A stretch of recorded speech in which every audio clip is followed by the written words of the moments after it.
Sepanjang sejarah, dengan kemajuan teknologi persenjataan, dari ketapel hingga meriam hingga kendaraan tempur udara tanpa awak, telah lama ada keyakinan bahwa prajurit infanteri akan menjadi usang di hadapan perkembangan baru dan mematikan ini.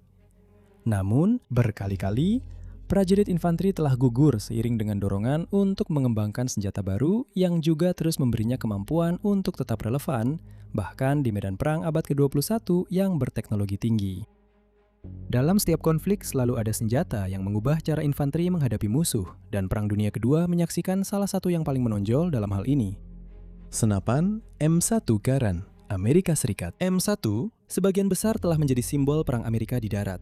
Dari bentuknya yang klasik, pengisian amunisi dari atas, hingga suara ping khas saat mengeluarkan klip kosongnya. M1 sudah tertanam kuat dalam benak orang Amerika, seperti halnya gambar senapan musket pada Perang Revolusi atau M16 pada Perang Vietnam.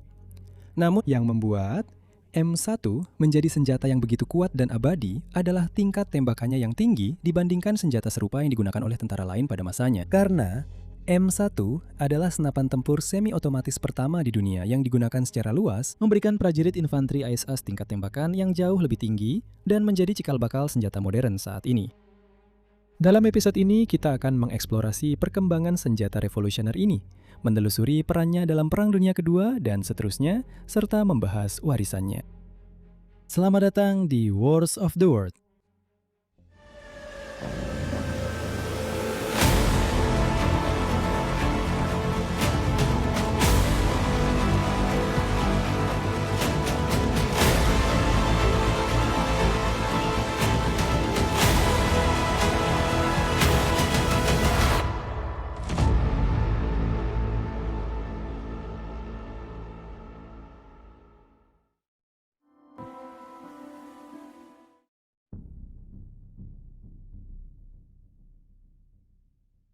Kisah senapan legendaris ini dimulai bukan di Amerika Serikat, tetapi di seberang perbatasan utara, di Quebec, Kanada, karena inilah tempat kelahiran seorang John Cantius Garand pada tanggal 1 Januari 1888.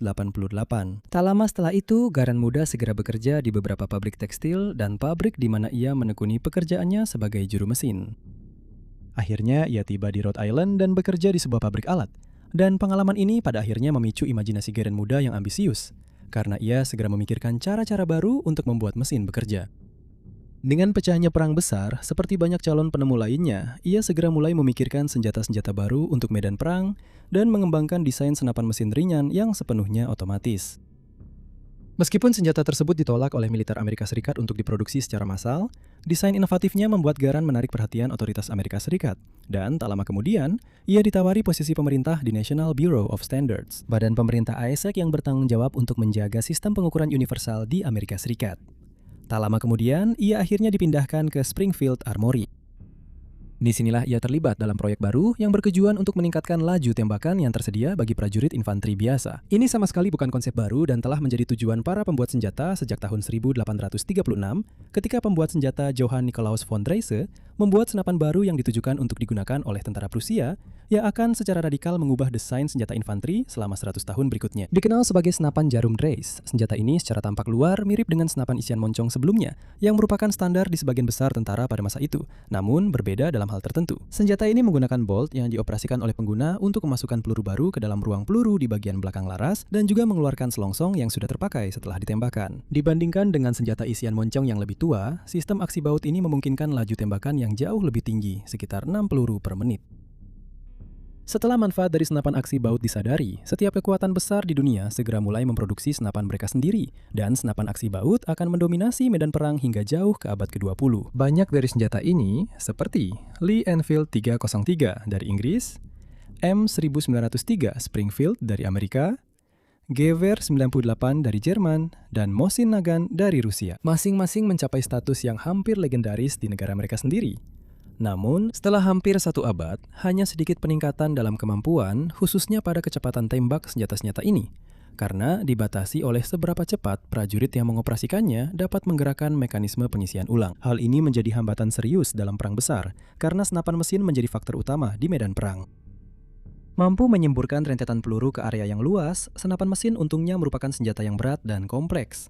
yang membutuhkan kru atau tim untuk mengoperasikannya. Tetapi itu sudah cukup untuk menimbulkan korban besar pada pasukan yang masih memegang senapan bolt action mereka. Tujuan utama yang diberikan kepada Garand dan rekan-rekannya adalah untuk mengembangkan senjata infanteri dengan tingkat tembakan yang cukup tinggi agar seorang prajurit memiliki kemampuan untuk melawan posisi senapan mesin atau menghadapi musuh dengan jumlah yang lebih besar dengan penuh percaya diri. Pada tahun 1920, persaingan benar-benar memanas dan Garand menghadapi kompetisi yang sangat ketat. Selain insinyur asing yang mengerjakan desain mereka sendiri untuk pemerintah masing-masing, Garand harus bersaing dengan proposal yang diajukan oleh produsen senjata Amerika Serikat terkemuka seperti Browning dan Colt yang masing-masing terkenal dengan pistol dan senapan mesin mereka. Sementara di antaranya ada Thompson yang desain senapan mesinnya akan menjadi senjata yang benar-benar hebat dalam sejarah militer maupun kriminal, yang selamanya dikenal sebagai Tommy Gun.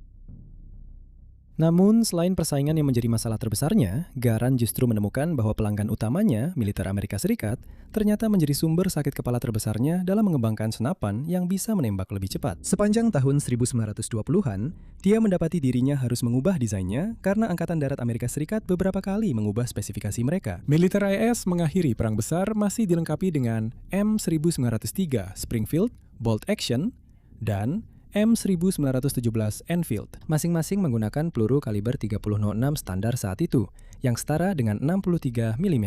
Senjata-senjata ini dikombinasikan dengan peluru tersebut, membuat pasukan Amerika Serikat dipersenjatai dengan senjata yang kuat, akurat, dan memiliki jangkauan jauh, yang satu-satunya kelemahannya tentu saja adalah laju tembak yang biasanya rendah. Berspekulasi bahwa peluru sekuat itu mungkin tidak cocok untuk generasi senapan dengan laju tembak yang lebih cepat seperti yang diharapkan. Militer Amerika Serikat mulai tertarik pada peluru baru dengan diameter 7 mm yang dijuluki 6 dan ditetapkan sebagai peluru intermediate. Garand terus bekerja pada senjata untuk peluru ukuran lama sampai akhirnya menjadi jelas bahwa produksi tidak akan diizinkan. Garand merevisi desainnya beberapa kali hingga akhir tahun 1920-an dan masuk ke tahun 1930-an. Tetapi ia tetap fokus pada peluru kaliber 30 daripada yang 6 karena percaya bahwa Kongres Amerika Serikat pada akhirnya akan memilih kaliber ini. Keyakinannya terbukti benar. Pada Februari tahun 1932, meskipun peluru 6 menawarkan penghematan berat dan performa yang lebih baik, Menteri Perang memerintahkan semua pekerjaan pada senapan Swaisi untuk peluru kaliber 6 dihentikan. Sebagai gantinya, pekerjaan mereka harus difokuskan pada pengembangan versi produksi dari senapan terbaru Garand, yang menggunakan peluru standar kaliber 30. Senjata tersebut menjalani uji coba lapangan pada bulan Mei tahun 1934 dan dinyatakan siap untuk pengadaan pada tanggal 7 November tahun 1935. Dalam waktu 1 tahun, militer Amerika Serikat menjadi yang pertama di dunia yang membekali pasukannya dengan senapan tempur semi-otomatis sebagai senjata standar mereka, yang mampu menembakkan lebih dari 40 peluru per menit. Tapi bagaimana sebenarnya Garand berhasil mencapai hal ini?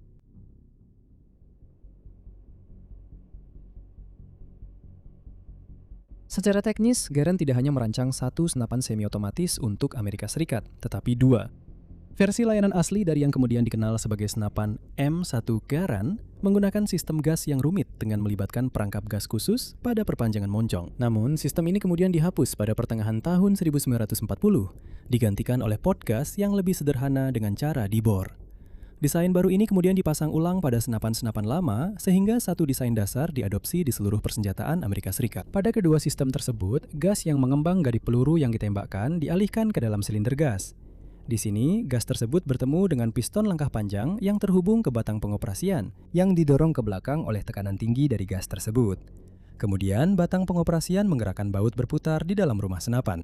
Baut tersebut terkunci ke dalam rumah senapan melalui 2 kait pengunci yang berputar, membuka kunci, dan memulai proses pembuangan selongsong bekas, serta siklus pengisian ulang saat senapan ditembakkan. Batang pengoperasian dan kemudian bautnya kembali ke posisi semula. Dengan berat 11,6 pon atau 5,3 kg saat terisi, M1 Garand memang cukup berat, terutama jika dibandingkan dengan standar masa kini. Namun, beratnya masih sebanding dengan generasi senapan sebelumnya, sehingga desain Garand menjadi semakin mengesankan jika Anda mempertimbangkan bahwa ia mampu meningkatkan performa tanpa menambah berat, yang tentunya akan menambah beban bagi prajurit. Senjata ini juga tidak jauh lebih besar dari senjata sebelumnya, dengan panjang sekitar 5 inci atau 10 cm.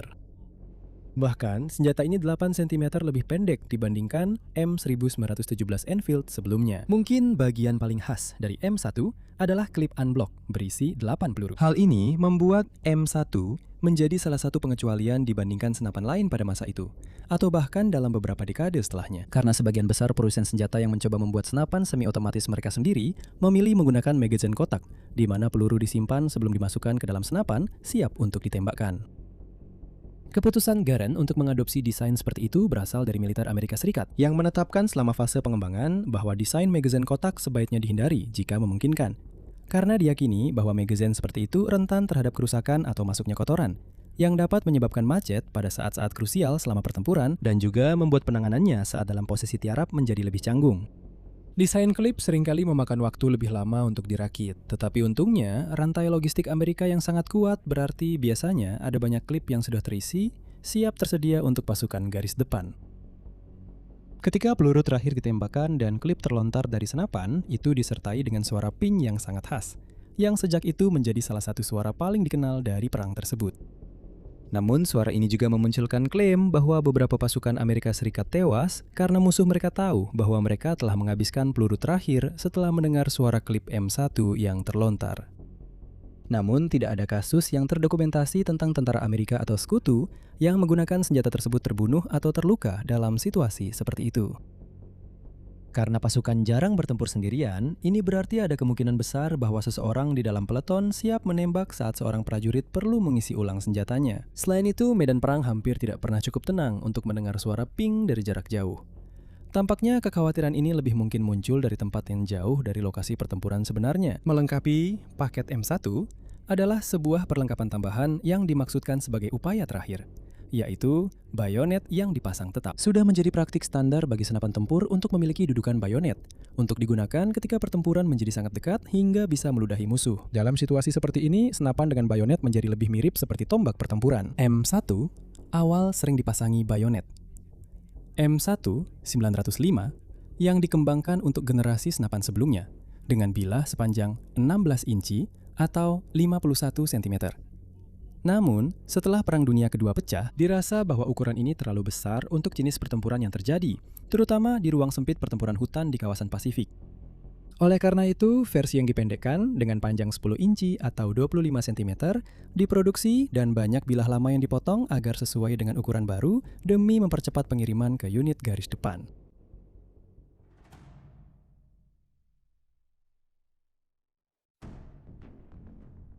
Pada tahun 1939, ketika perang di Eropa tampak semakin mungkin terjadi, pemerintah Inggris meminta inspeksi terhadap M1 Garand untuk kemungkinan diproduksi dengan lisensi dan digunakan oleh pasukan Inggris serta persemakmuran. Meskipun terkesan, pada akhirnya Inggris memutuskan untuk menstandarkan senapan Lee Enfield nomor 4 Mark I karena senapan itu lebih mudah diproduksi, merupakan pengembangan dari seri senapan bolt action Lee Enfield yang sudah teruji dan terbukti.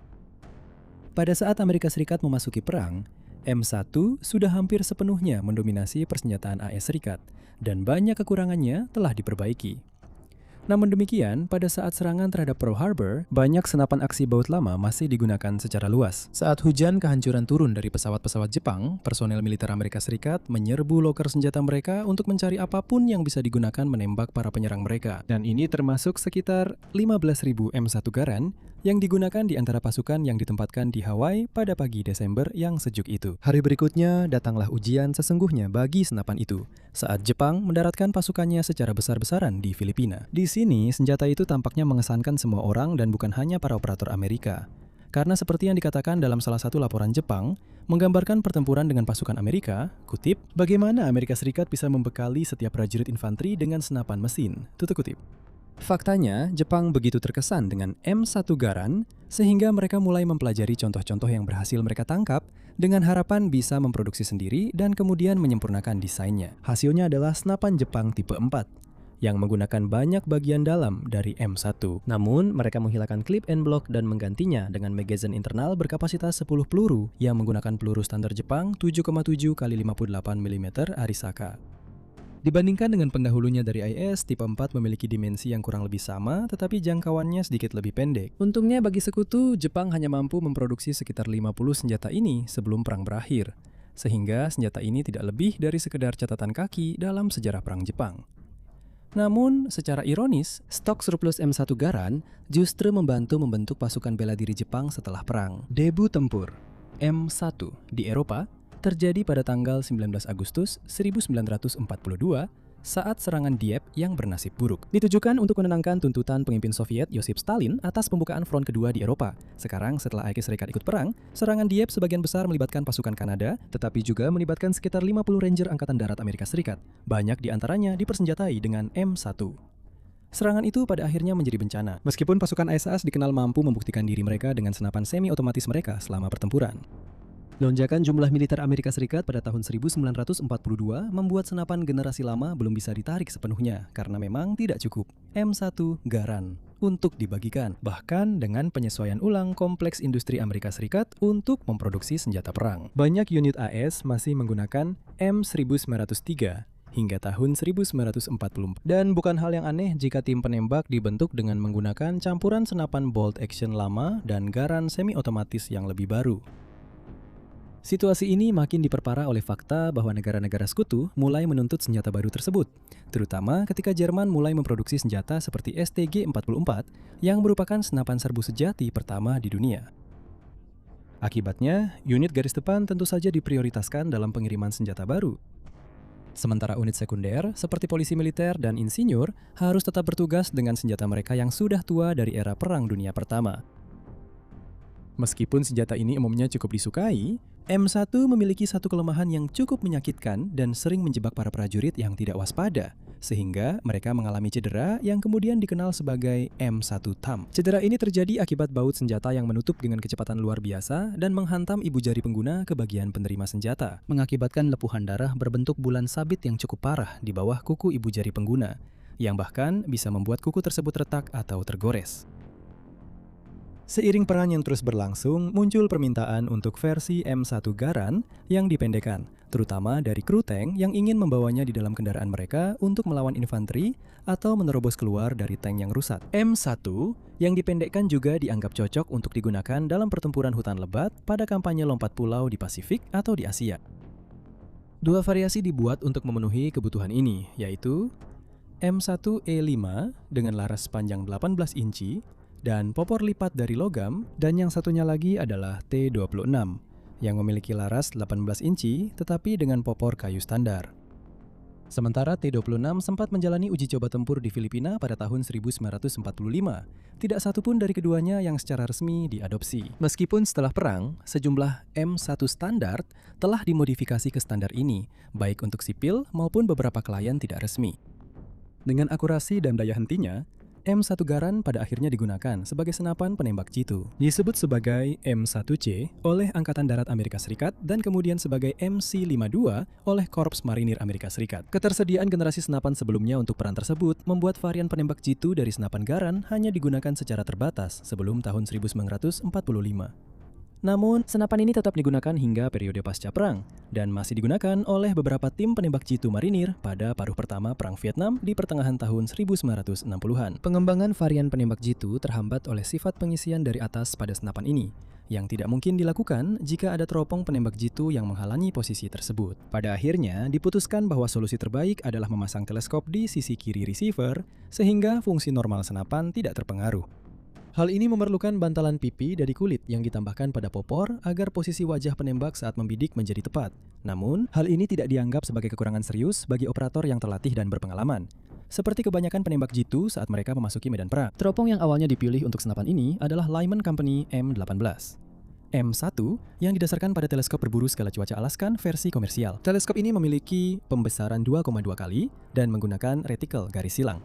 Namun, segera digantikan oleh M82 yang telah disempurnakan. Mulai Januari 1945, varian penembak jitu juga mulai dilengkapi dengan peredam kilat berbentuk kerucut yang khas. Baik untuk mengurangi kemungkinan penembak jitu terdeteksi saat menembak, maupun untuk mengurangi efek silau dari kilatan moncong senjata saat pertempuran di kondisi cahaya rendah.